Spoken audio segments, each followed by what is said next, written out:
This next game was played in the winter of 1998 in the Marshall Chess Club in New York City. My opponent's name was Nenad Vulicevic, a Yugoslavian man who I've known for many, many years, who I have, in fact, played countless times. We're going to begin from this position here. Now, this isn't exactly where the theme that I want to discuss comes in, although materialism is an issue which relates to this position in the concrete chess sense because I sacrifice a pawn on this move. But what I want you to notice throughout the game is how my level of play fluctuates. That's what's really interesting, and actually it's pretty funny in this game. There were moments in which I played very, very well, and then there were moments where I played so horribly I can't even believe it. The reason for this is that I started to think about the result at times. I started to think about winning, and I started thinking about what I was going to do after the game, and I started relaxing. So I would play at a very, very high level, sacrifice material, gradually mount the pressure, and then I'd make a blunder. And I'm sure you'll recognize this from many of your own games. I've seen all different chess players do this for so many years. The second they get very close to winning the game, they relax and it slips away. And then they have to recover and do it again. This is a typical chess struggle. So White's move in this position. Take a look. What would you do?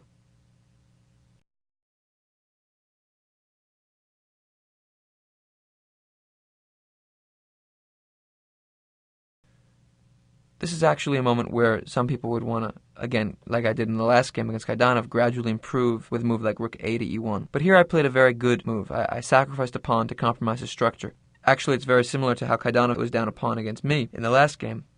He was down a pawn, but inevitably he was going to win it back. And in this game, I sacrificed a pawn. I knew I was going to win it back, and when I did, it would be a positional advantage for me. I played f5. He played bishop takes f5. G takes was also possible. Then I would play knight g3. Pressure the pawn, also coming up to h5, and my light-squared bishop would be very good.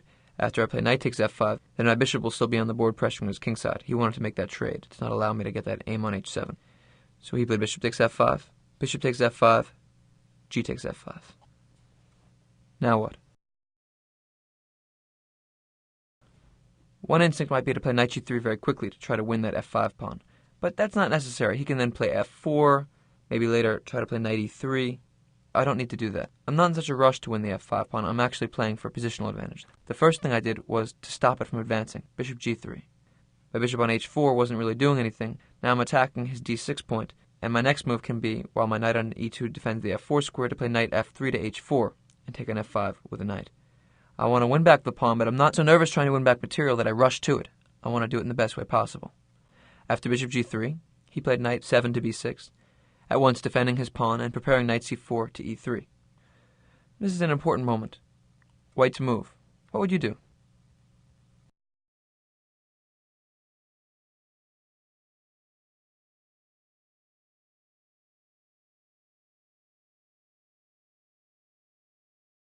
So in all the games which I discuss, I'll tell you what I'm planning, what my opponent was planning, what his idea was, what my idea was. And a lot of the time, it'll be based on the idea that we have to stop the opponent's plan, or that we should stop the opponent's plan. And that's a very good way of doing things in chess, sometimes. But other times, we can make the judgment that our opponent's plan won't really help him, that it might in fact hurt him. So here, I could play b3 if I wanted to, and stop his aggressive idea of knight c4. The downside to b3, though, is that he has the c3 square. And with my e2 knight moves, he can play knight c3 and then put the other knight to d5 and put his knights on these two interesting squares. But truth be told, it wasn't the fact that b3 was bad that led me to not play it. It was that I made the decision that knight c4 to e3 would cause him more problems than it would do him good. I continued with my plan, knight h4. He played knight c4, queen d3, and knight c to e3. I had made the judgment that once his knight ran forward into my position, it would be weak. I played rook f3. So I allowed his piece into its active square, and then I began to circle it. Now, of course, if it were to be my move and I would play rook takes e3, my position would be excellent. After knight takes, queen takes, I've given up a rook for two knights, so it's a small material advantage for me, but much more important than the material in my position is objectively winning.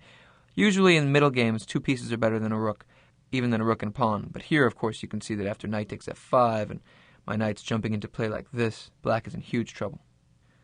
You'll also notice that here his knight on e3 is somewhat trapped. He's run forward and he has nowhere to go, so I don't have to take it right away. I could also play bishop f2, try to win the piece straight away.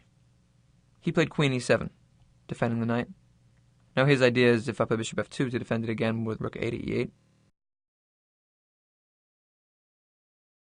And now I made the judgment that his position would fall apart if I could take on f5 with my knight. So there are usually two ways of handling such positions. You can either attack this piece or you can remove the defender. Usually when you see an opponent having two knights connecting, like a knight on e3, a knight on d5, or sometimes it'll be a knight on c6, a knight on d4, black will have knights like that, repeating themselves.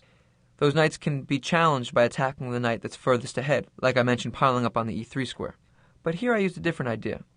If his knight on e3 moves, the f5 square will fall, and his whole kingside will immediately crumble. So I simply offered it in exchange, knight f4.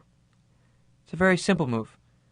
My idea is that if he plays knight takes f4, then after we make the trade, when he moves his knight back, after knight takes f5, attacking his queen, after his queen moves, white is winning. So after knight f4, my idea is to play knight takes d5, and then when he takes back, just to take on f5 and win the game pretty easily that way. He played queen e4. What do you think of the position now? You might have the sense that black's game is holding by a thread, and it is. Now, of course, his idea with queen e4 was to trade off queens. He's being pressured positionally, and so, like I've discussed in the past, when you have a spatial disadvantage, when you're being pressured, you want to trade off to relieve some of the strain on your game. But after queen e4, everything is hanging. Think tactically now. White to move. What would you play?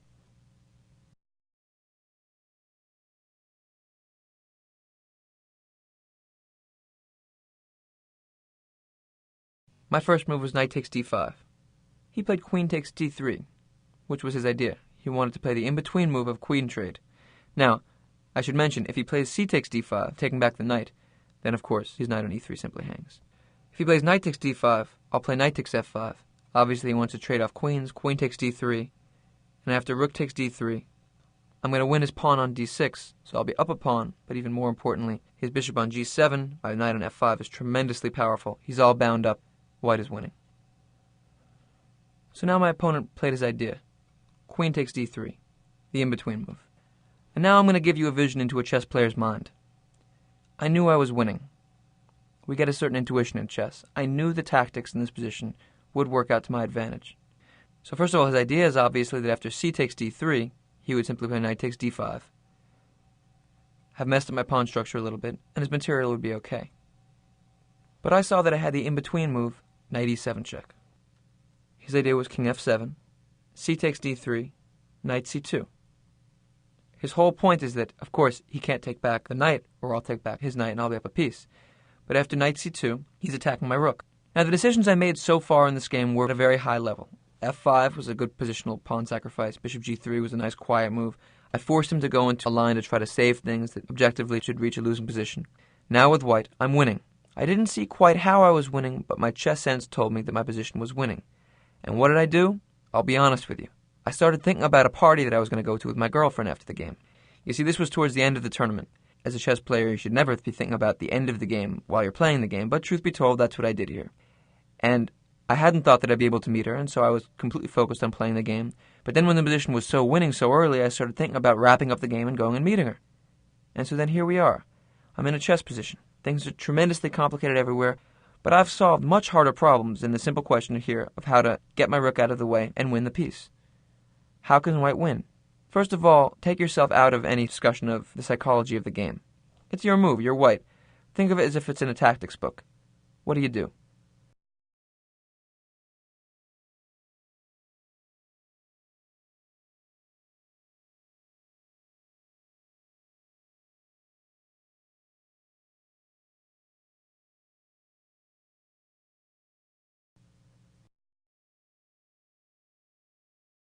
Let's play a few more moves, get you a little closer. His idea is, if I play rook c1 attacking the knight, he's going to play knight takes d4, attacking my rook. And then if my rook moves somewhere like f4 attacking his knight, he'll have knight e2 check, forking all my stuff up. I played rook af1. What was my idea? If he plays king takes e7, I would begin with simply knight f5 check, attacking his bishop. He would have to play king f7, defending it. Then I could attack his knight, rook c1. You see, it's trapped. His only move would be to play b3. Then I can take it. A takes b3. His only move out is knight b4. And then bishop takes d6, takes yet another pawn, forks his knight and his rook. If he tries the final desperation of knight a2, for example, to try to get the knight away with tempo, I can play rook a1. I win the piece and win the game. Pretty straightforward. So after rook af1, it's pretty obvious that he can't take the knight right away. He has to take back on d4. I saw this. Now look, I'm still up a piece. All I have to do is figure out how to get my rook and my knight out of attack. This is not very hard. From this position, see if you can try to figure it out. Now, of course, yes, I do have the option of simply playing knight takes f5, taking my rook, taking his knight back, and I have 2 pieces for a rook, an excellent position with white, which is pretty much winning, and that's actually what I ended up doing soon. But that wasn't the best way. Try to figure out the forced win. White to play. What would you do?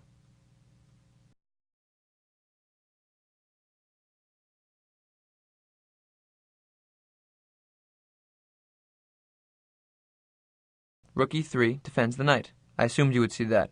But did you see what he had in mind? Knight c2, attacking my rook again. So now you're seeing the gist of the calculation. If you haven't calculated it all out yet, try to do it from here. The point is I'm going to play rook e2 to attack his knight. He's going to play knight d4, back attacking my rook again. If I go to e1, he's going to play knight c2 again, try to attack the rook. That's what his idea is. So with that in mind, if you haven't seen it already, try to calculate it out. Do you see how to get away?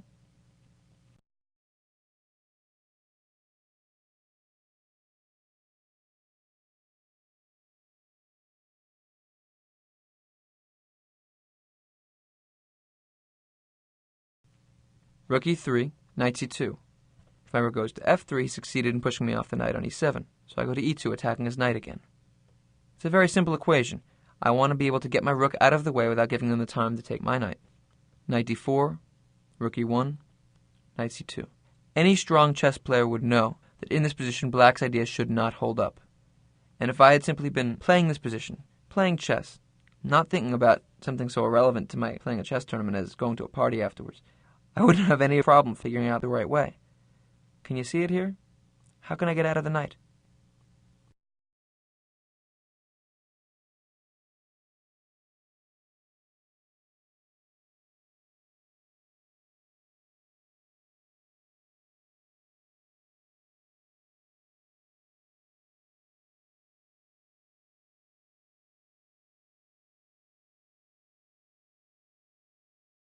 What happened to me in this position is I knew that knight h takes f5 was winning. I knew it was winning.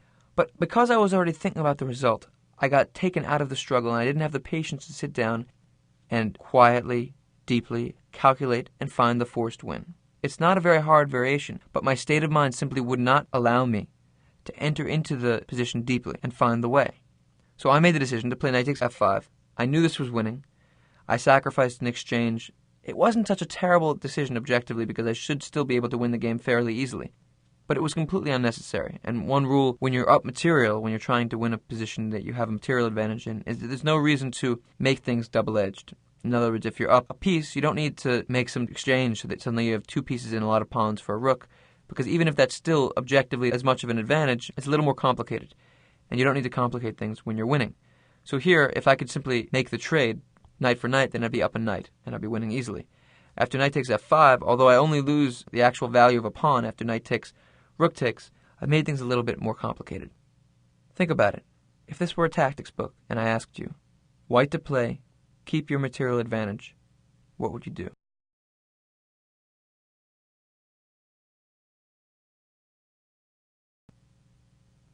The variation would run rook c1, attacking the knight. Of course, if he takes my knight, I would take his. Knight e3 on his part would be a big mistake because I can play rook f e1, attacking the knight, and then when it moves, I can really move my knight. His idea was obviously knight d4, getting the knight out of the way, and still attacking something because he wants to play knight e2 check, forking my king and my rook. Then if I play rook f to e1, defending the checking square and defending my knight, his idea was bishop h6, attacking my rook on c1. This much I saw. If you haven't solved the problem yet, white to move. What do you see now?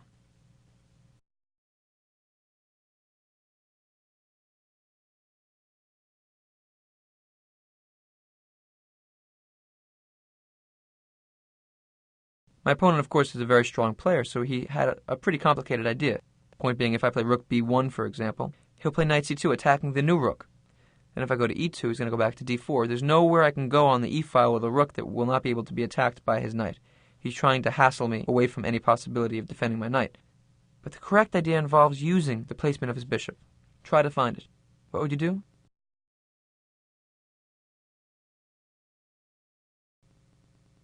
Rook c to d1, and then after knight c2, white to move.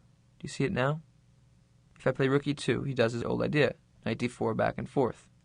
This is where my blind spot was. And again, I tell you, I reached this position in calculation, And if I had been quiet, if I had a peace of mind, I would have had no problem immediately finding the forced win. But because of my muddied state, because I was thinking about the win, because I was impatient, because I was already in my mind envisioning going dancing, I had no way of quietly finding a little quirk in the position.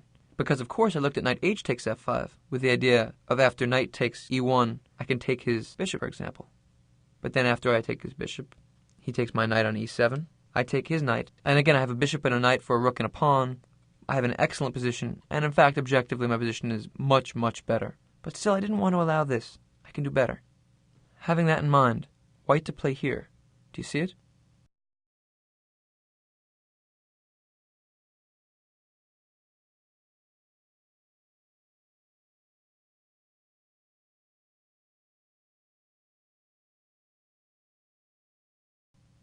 If I had had the patience, and I did look at knight h takes f5, and I saw that it wasn't quite up to satisfaction, I would have easily noticed the difference. Ah yes, the key move is knight e takes f5.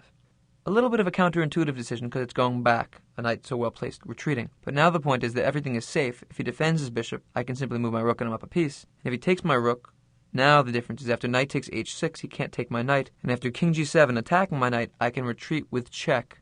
And after the king moves, I take, and now of course I have 3 pieces for a rook, completely winning, and he would have had to resign.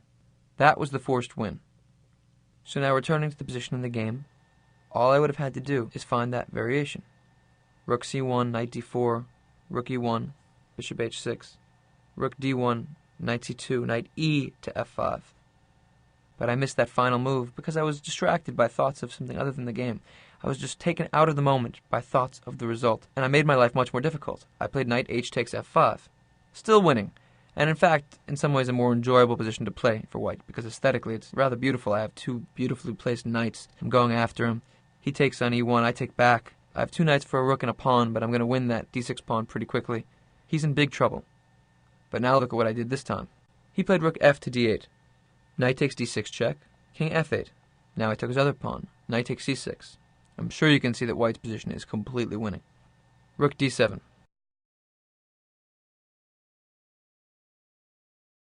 Now white to move. I have a pawn and 2 knights for a rook. If we add up numbers, like we're taught that a rook is worth 5 and a knight is worth 3 pawns, then I have the value of 7 pawns to 5. Obviously this is a big advantage, but we want to play the game correctly. Notice that my 2 knights are completely dominant. My d6 knight's defended by my bishop on g3. His rook on a8 can't move anywhere because my knights stop pretty much any possibility he has. I can increase in the center. I can play moves like d4, d5. His bishop on g7 is also completely passive, but knight being able to blockade on f5 or even having control of the f5 square locks that one down. He's in huge trouble. And at this point, I got back into the struggle. My last few moves were very good. I was back in the game. I realized I had to play chess again. Probably my best move now would have been simply d4. If he plays a5 defending his pawn, I can just play b3, stop any hope of counterplay for him on the queen side. My next couple moves can be rook e6, d5. Complete central lockdown, he's in huge trouble. I could have played that way. One of the interesting things about leaving the struggle, thinking about the win, is that you start to see ghosts. When you don't want to give your opponent any inkling of a chance, then sometimes you lose the objective sense that something that falls short really does fall short. And in this position, I'll be honest with you, I decided that I didn't want to allow him to have any queenside counterplay at all. And I started to have this idea that somehow he could play a5, a4, and get some attack. Well, of course it's not true, because after a5 I can play b3, and he's completely locked down. There's nothing he can do. So that was why I made the decision to play knight takes b4. But that allows his rook into the game, which was not so good. If I had to do over again, I would have simply played d4, increased the bind on his center. But I was trying to stop everything because, again, I was thinking about the result. And what's interesting is that when you think about result, you tend to move back and forth between being overconfident and underconfident, and overconfident and underconfident, because you have this false vision of the fact that the win should be easy. And so whenever anything goes a little bit wrong, you start to get the sweats. You start to think, oh my God, it's gone totally wrong. And when things are going very well, you get overconfident and too relaxed. So you kind of get into this ricocheting back and forth against walls state of mind, which is very, very counterproductive. So if I had just had a calm, easy state, I would have simply seen, improve your position, no problem. I played knight takes b4. There was no reason to do that. He played f5. White to move. What do you do?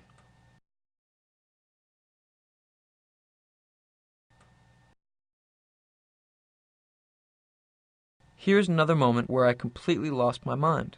You'll see that I have 2 pawns and 2 knights for a rook. It's the equivalent of being up a piece. I'm completely winning. I can take his f5 pawn if I want to later on. There's nothing he can do to defend it. All I have to do is play chess, ask myself the simplest question. What is his idea? What's his threat? Do you see his idea?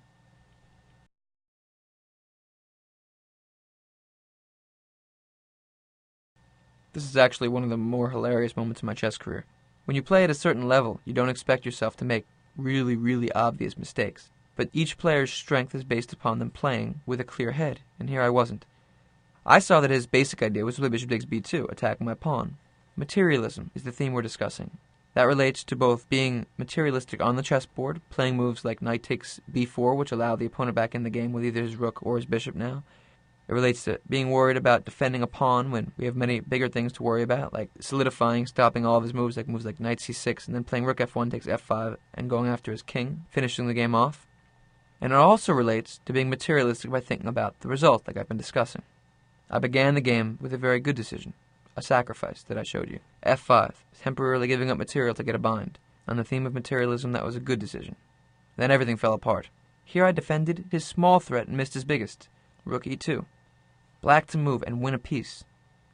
Do you see his idea? Of course, immediately after playing rook e2, I saw what I had missed. Take your time. Don't go on with the game until you see what I missed.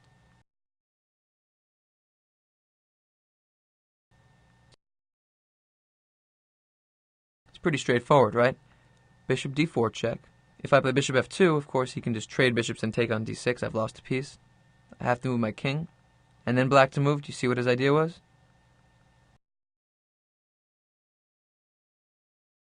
And here he played the obvious fork, bishop c5. And there's nothing I can do. I lose a piece.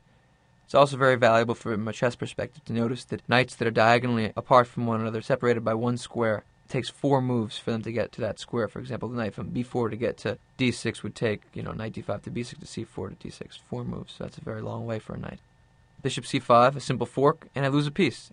As you can imagine, I was completely incredulous. I went from being up a piece to not finding the easy solution to get out of his attacks and stay up the piece, and he would have to resign. I was too impatient thinking about the party. Then I won a couple pawns. I started taking the result for granted again, and I missed this easy way for him to win a piece of mine. So now we're back in the thick of it. Suddenly I'm going to lose a piece, and I have to really outplay my opponent again to win the game. And fortunately, I was able to kick back into gear, and from this point on, I played very, very well. Let's look at how I finished the game. Knight takes f5, bishop takes b4. So now I have 3 pawns and a knight for a rook. So it's the equivalent of being up a pawn. It's like I made a very, very strong exchange sacrifice in this game. Of course, what happened, in fact, was just I made a lot of very, very bad moves when I was very close to the win. Learn this lesson from my mistakes. When you're close to the win, stay in the struggle. Make the best moves. That's what it means in chess to be winning. It means that if you make the best moves and I make the best moves, then my position will win. Being winning does not mean that if I play bad moves and you play good moves that I'll continue to win the game. Absolutely not. It means I'll usually lose the game from a winning position if I make bad moves. So your state of mind should reflect that reality. Now, of course, we're competitors. We're all playing chess to win at some level. So when we're playing the game and we're almost winning, sometimes we'll get excited. We're human beings. Our heart will start beating. We'll start thinking about it after the game. But if you can, if possible, catch yourself. Don't beat yourself up over thinking that way, but just catch yourself and return to the moment. Return to the game and find the best moves. That's really what we're here to do, to try to consistently play the best moves. So I played d4. From here I started to lock down the position well. Rook e8, bishop e5. Because his king is a little loose, I want to avoid trading off rooks and mount the pressure. Now my next step will be to expand on the king's side and make a pass pawn over there. He played king f7, rook f2. It's interesting, actually, I have good mating chances against his king. Notice that it was very, very important in this game that I was able to recover. The game was completely winning, then he had chances. Then it was completely winning again, then he had chances again. Now I was able to recover. Very often in these types of situations, when you've been so close to the win and you give it away, you're unable to regain your composure to get back into the struggle because you left the struggle. And it's actually very, very hard psychologically to regain the intensity that you once had. You'll notice that even in playing speed chess sessions sometimes, you'll be playing against somebody and you'll be winning and then you'll relax a little bit because it seems to be coming so easily. And suddenly they go on a streak. They start to win 4, 5, 6 games in a row and you simply can't get it back. For all competitors, so often you'll see tennis matches where somebody wins, 6-love and they're up 5-2 and then they suddenly lose the rest of that set and the next set and maybe the one after that because once you give up the zone, once you give up the tension of the struggle, it's very hard to get back. I was fortunate enough to do it in this game. After I played rook f2, I'm threatening all sorts of discoveries. Knight d6 check, knight g7 check to win his rook. Also, if he plays king g6, I can play knight h4 check. push his king further up the board, and I'll be able to force mate. So he played rook a8 to get out of any discoveries. After rook a8, I played g4. Notice that it might be very enticing to try to figure out some discovered attack to play with my knight. I can move my knight anywhere he has to move his king, but I have no way to win material, and a lot of the times in these types of positions, the potential of the tactic is much more valuable than the actual tactic itself. He can't do anything. He can't move his rook or his other rook or his bishop to a place anywhere near my knight, so I can just keep it that way. Expand on the king side with g4. King e6, h4, continue with my plan. Again, white's position objectively is winning because I've been able to solidify, and now I'm pressuring him back, but I have to play the best moves. Rook c8, h5, preparing a pass pawn on that side. King d5, I played g5. There's very little that black can do because my pieces are so centrally dominant. He played rook g8 now, stopping g6. I played bishop f6, defending the pawn. His king on d5 is interesting, well centralized, but also potentially quite vulnerable. Now he played king e4, getting aggressive with the king. I played king h3, slowly improving my game. He played king d3. So here I played knight h6, which is doing two things. First of all, it's attacking his rook and preparing to play g6 and push the pawn up. And also it's beginning a maneuver I had in mind, which is to bring my knight to the e5 square. Knight h6 to g4 to e5. He played rook e8. I played knight g4, threatening knight e5 check. He played rook c7, getting out of the way of it. Now I return to my old configuration by playing bishop e5. Now his rook is no longer defending g6. He played rook c8, knight f6. You can feel the gradual flow of this endgame. I'm winning by slowly pushing him back, improving my position. Black has to be careful to keep all the tactics in the air so he doesn't immediately lose, and I'm slowly but surely pushing him back, preparing to make the final advance on the king's side. Rook e7. Now I saw that I was objectively winning if I made the trade, so I did. Knight d5. Rook b7, simply knight takes b4. Rook takes b4. At this point I had fully learned the lesson of relaxing when winning, so I calculated very closely. Played g6. H takes g6. H takes g6. He played rook b6. g7. My threat is rook f8. He played rook g8. Do you see how rook g8 defends against my idea?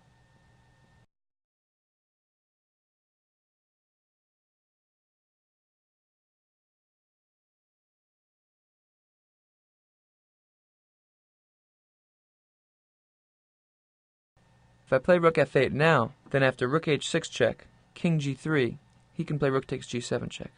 And after bishop takes g7, rook g6 check, he can win the bishop. Still, of course, white is doing very well, up 2 pawns, but there's no reason for me to allow this. That would have been a terribly sad tactic to miss after all these times of being winning and letting him back in, winning, letting him back in. If I'd let him back in that last time, I don't know if I could have dealt with it. So you can see from that last little tactic he had in mind, that even when we're so close to winning, just a few moves away from winning the game, if we make a bad move, if we think about the result, if we start to think about what's going to happen after the game, suddenly the whole position can turn around and we can find ourselves in a lot of trouble. I played rook f7, attacking his a7 pawn, preparing the final blow. a5, white's move, what do you do now?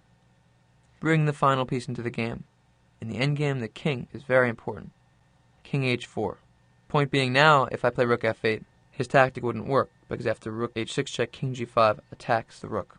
He played rook takes b2, and now after rook f8, he had to give up the rook, rook takes g7. Now, of course, it's completely winning for white. Bishop takes g7, rook takes a2, I played d5, he played king e4, d6, rook d2, I played rook e8 check, king f5, bishop f8. This position is very easily winning. I can always win his a5 pawn. Use my bishop to defend my pawn and bring my king into the game and lock it down if I need to. He played a4, rook a8, rook d4 check, king g3. And after king e6, I played king f3 and he resigned. There's nothing he can do. My bishop is always very safe on f8 or e7.